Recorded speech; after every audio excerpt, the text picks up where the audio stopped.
So what do we think the Raiders will contemplate doing this offseason? Do we have, let's say, let's pretend Mike Mayock. Let's walk through both scenarios. One, Mike Mayock is let go as well. I think you have to clean house of all of Gruden's guys. You can't have a bunch of oh, by the way, while we were recording, we had a missed extra point. That sets the record. I think you have to clean house, right? And go in a totally different direction. It depends. Breech just mentioned Gus Bradley just got there. He's doing a good job with the defense. The defense was dog duty before he got there. I think these, nothing's set in stone. I think the big issue, Jon Gruden, we said this from the beginning of the season. He did a good job with the offensive stuff. He never had any real interest in the defense being good. Got Gus Bradley, that worked out. But he was terrible at drafting players and signing free agents. So I think maybe if you're going to look for a general manager with some experience, or stay with Mike Mayock, you feel fine with him, that's fine. But I'm saying if can you think of any possible candidates if it's Mike Mayock who stays on as the GM? Like the head coaching candidates, is it the obvious, like Eric Bieniemy? Because I don't, and it also, the other thing, this is what it would take for Eric Bieniemy to get a job. Yeah, that's right. The other thing too is that I think that the phrase "resigned" is interesting because we don't know what they ultimately decided to do. But I would guess if Gruden was just willing to walk away this quickly and resign instead of being fired for cause, that there was probably some financial component to that decision-making process. So again, my thing is, Mark Davis may be giving Jon Gruden $40 million as he goes away. Why would you do that? I doubt it. I mean, I'm sure there's some morality clause in there where he's not. Yeah. This is a clear violation of any clause that would be in any contract. Well, not necessarily, because it would have been. And he's already made $30 million. I'm just saying that he could be like, listen, I'll give you $15 million. Let's be done with this. Let's sign this and move along. Or what do you say? Because he wasn't in the NFL. If he murdered someone in 2015 and it came out today, you can still get in trouble for things. We don't know what the morality clause is. My point. I'm just saying this violates the morality clause 100%. More than likely, yeah, more than likely. What is the motivation for Mark Davis to give him $15 million? Why would you not fire him? Would you let him? Because you fire him, you have to pay him his contract. Right. Or you think it's the other way?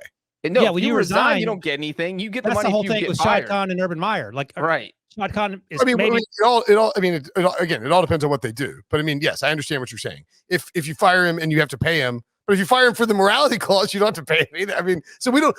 My point is that we don't know the full scope of that, and the whatever money might have been that Jon Gruden might get could potentially influence how much they want to spend on the next head coach. Is my point. Well, they overpaid for Jon Gruden. Everyone thought that. Right. From your $10 million deal. What are we doing? Yeah. So at any rate, my point being is I think that I don't think they'll go and chase a big name, but I think they'll try and find some stability. If they want to learn a very good lesson, I would call the Browns and I would call the Chargers. Hey, who's the firm that you hired to find your head coach? And then go from there. Mark Davis seems very analytically inclined, so that's probably correct. Gets his haircut by Breech. What's that supposed to mean? That's an insult. At least I have hair that can be cut. Dixie Doo, Hey, this is why Jon Gruden got in trouble, making fun of bald people. A little more than that, but yes, I do think that Mark Davis will go after an offensive-minded coach. You're in Las Vegas. I would be surprised if they made some sort of splashy hire. Like you mentioned, someone mentioned Bieniemy. I think Josh McDaniels. Maybe this is the job that eventually gets him to leave New England. He's a known commodity. Brian Daboll for the Brian Bills. Daboll, maybe Joe Brady, but yep. I think they'll go offense sells tickets. So the names you mentioned, and not Stefanski because he's. Hey, how about Matt Eberflus, who is holding the Ravens to 3 points as we speak?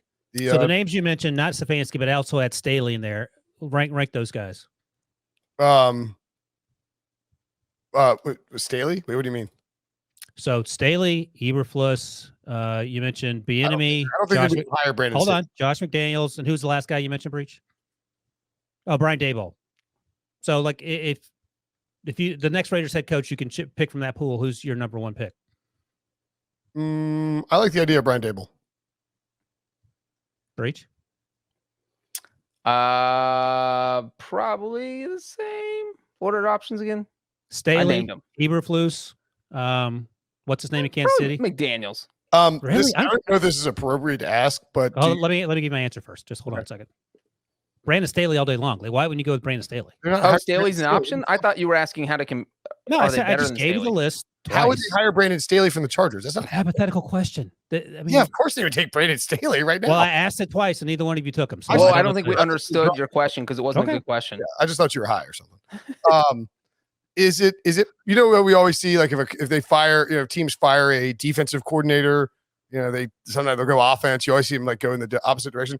Do you think it's possible that that Mark Davis will be more aggressive and push for hiring a minority in the wake of Jon Gruden making everyone look like racist jerks? He had an opportunity to fire Jon Gruden or part ways with Jon Gruden on Friday, and he didn't. So I would imagine he will do whatever is the bare minimum to save face and go from there. If that the bare minimum is him hiring a minority coach, then perhaps. But like when no one was looking, he didn't do the right thing. So, and again, at the end of the day, it doesn't matter. But he had that opportunity, and he chose to wait until it came out. Okay, and in one sense, it made Jon Gruden look worse because maybe if he gets rid of him on Friday, the story doesn't, like the NFL doesn't, or whoever leaks these emails doesn't keep leaking the emails, and he can move on with his life. But you know, and it's a Friday news dump that everyone forgets about by Monday. I don't ever forget that Jon Gruden got fired, but also, I mean, that may be part of why he's like, all right, it's time to resign because there are more emails and they are coming out if I don't get out of here, and it's only the pressure's only going to get turned up.